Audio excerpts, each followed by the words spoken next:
distilleries for making alcohol. Also rum embargo with Jamaica during that period of time, just after that too. That's right. So we had to get sharp on making ethanol for people. That's right. Rum and whiskey. Yeah.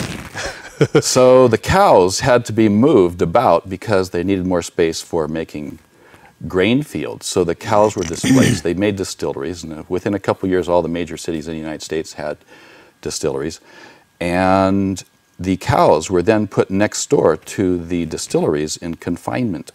That was the first of the confinement dairies. And the cows were fed distillery slop, which was the waste product. Distillery dairy. Yes. Yeah. So the milk immediately became weaker and fairly toxic. They could no longer make butter out of it. So it was very weak. The butter fat was very low and was fairly toxic. And people started getting very sick.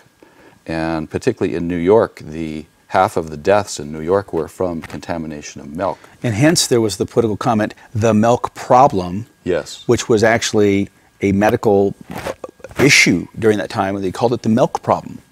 But it was specifically associated with these distillery dairies in downtown Boston, New York, and this particular artificial set of conditions that cows were being put in. That's right.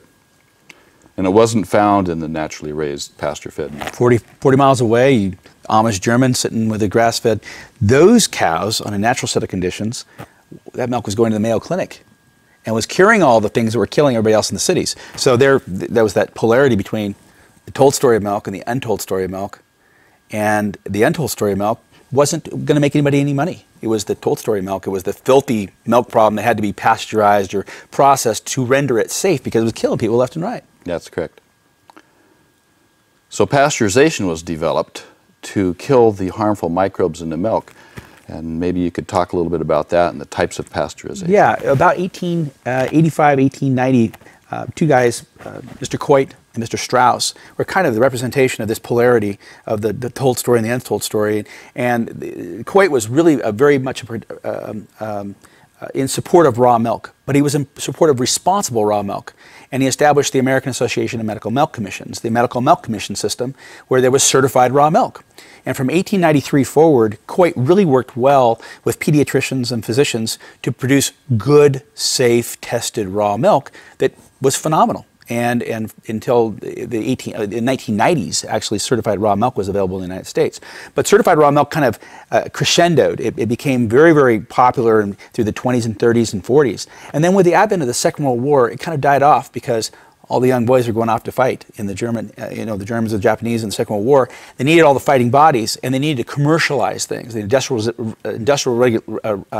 industrial revolution was taking place, and there was no place to do the transporting of milk for testing and all these issues that had to do with care. And it was much easier to just have a sloppy process. But Strauss in 1890 basically said, now listen, we've got this real problem we have to address, and he took care of it through pasteurization and took Pasteur's concepts, which was used for wine and beer to reduce yeast, and applied it to milk, which was not something Pasteur ever intended to have it applied to. And so then you saw basically two different streams come out of that. You had the pasteurized milk, commercialization of pasteurized milks, which didn't really work very well for the first 20 years because all they did was heat the milk and not really kill anything. Yeah. And they had more problems than anything. But it evolved into a science that worked fairly well to reduce this filth they had. And then you had the certified raw milk, which fed babies and was the pink babies and the healthy immune systems and stuff. And that went on for 50, 60 years. But then it died off, and pasteurization really took off because it was easy to exploit and take all the milk that was from 50 dairies and put them in one big silo and take the high bacteria counts, including pathogens, pasteurize it, extend the shelf life, commercially exploit it, and it was a savior of the day because it was easy. It was easy, no liability, and the national brands could take hold, and the individual farmer didn't matter anymore. That's right. He also didn't get paid very much anymore. So there was a big transition that happened over that 50 to 60 year period. And it wasn't so much the rest of the world, but they kind of caught up. And Europe and first world nations started to capitalize on this as well. But third world nations still had the goat in the backyard. The Greeks did, and the South Americans, and so on and so forth. And so it was kind of a first world thing that started to happen. But with that, I'm sure in your practice you saw all kinds of things started to happen with the human immune system that followed that, a commercialization of milk and other foods as well. And you kind of see the trend of what's happened in the last 50 to 60 years. Because raw milk really isn't available anymore except for some interesting little niches or people that have cow shares or wherever you get raw milk, because raw milk in the United States is not plentiful and it's rare. It's difficult. Yeah. And the amount of immune diseases and allergies now, I think, in the United States is somewhere around 15%. I'm not surprised in California, according to some websites with the American Lung Association, there's 4.5 million people that walk around with a diagnosis who have suffered asthma in their lives. 12.5% of adults and 14.5% of children. In Fresno County, it's 18%. So asthma is an outgrowth of immune depression. And it's an injury, I believe. It's an injury of antibiotics early in life and some other things that happen. Because for every round of antibiotics a child receives prior to 1 year of age, it's a 250% increase of asthma incidence for life by statistical evaluation.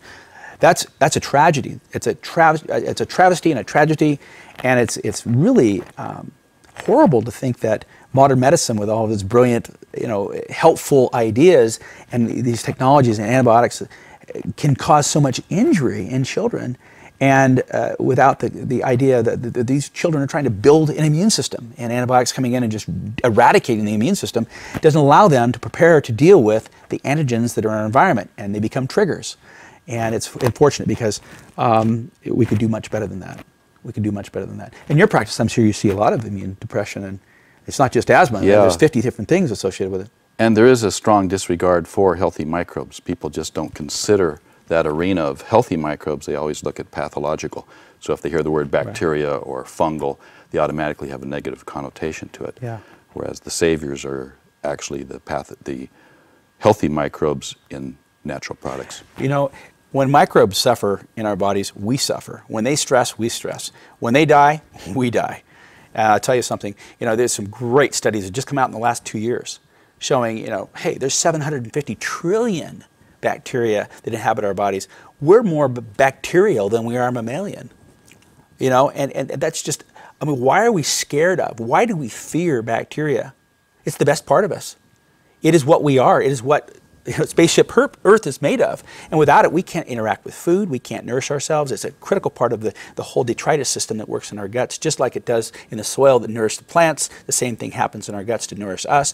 When we eat, we don't eat food to feed us. We feed bacteria that feed us. We have best friends that are bacteria, and we don't get that because we're addicted to antibiotics, which kill off bacteria, good or bad.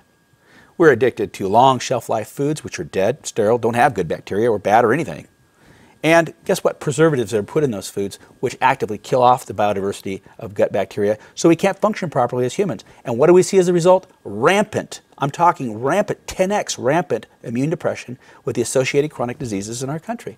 Diabetes, obesity, Crohn's disease, celiac disease, asthma, allergies, arthritis, osteoporosis are all associated with this issue, this underlying immune system, lack of the building blocks of life, the foundational foods being able to be digested, absorbed properly with bacteria and enzymes all working together.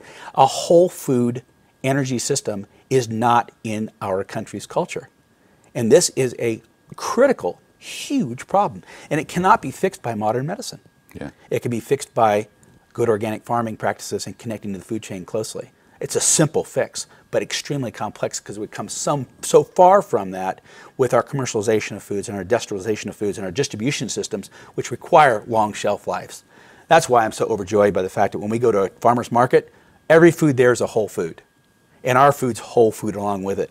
And you can put it all together and you will thrive from those foods.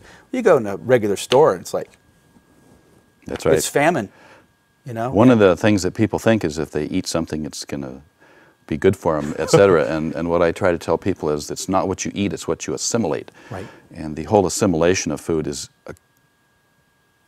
in relation to the power of your bowel bacteria.